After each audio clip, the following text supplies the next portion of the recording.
Vemulawada rural మండలంలోని పలు వరి కొనుగోలు కేంద్రాల్లో జరుగుతున్న జాప్యాలను ఈరోజు వేములవాడ రూరల్ బీజేపీ పార్టీ ఆధ్వర్యంలో ఎంఆర్ఓ గారి దృష్టికి తీసుకురావడం జరిగింది.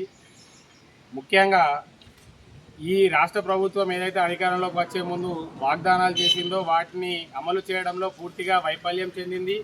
ఈరోజు రైతులకు వరి ధాన్యం కొనుగోలుకు కావాల్సినటువంటి ఏవైతే గిన్నీ బ్యాగులు ఉన్నాయో వాటిని కూడా రైతులకు ఇవ్వలేని పరిస్థితుల్లో ఈ రాష్ట్ర ప్రభుత్వం ఉంది. అదేవిధంగా మరి వరి ధాన్యం పైన కప్పడానికి టార్పలిన్లు కూడా అందుబాటులో లేవు. తక్షణమే వీటిని ఏర్పాటు చేసి రైతులను ఆదుకోవాలి. ఈరోజు ధాన్యం కాంటా పెట్టాలి అని అంటే 10-15 రోజులు అవుతుంది. కాంటా పెట్టిన ధాన్యాన్ని తీసుకెళ్లాలంటే లారీలు లేవని చెప్పేసి ఈరోజు ధాన్యాన్ని అక్కడే ఉంచడం జరుగుతుంది.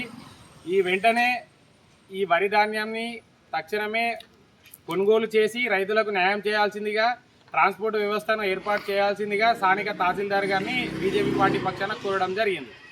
భారత్ మాతా కీ జై! భారత్ మాతా కీ జై!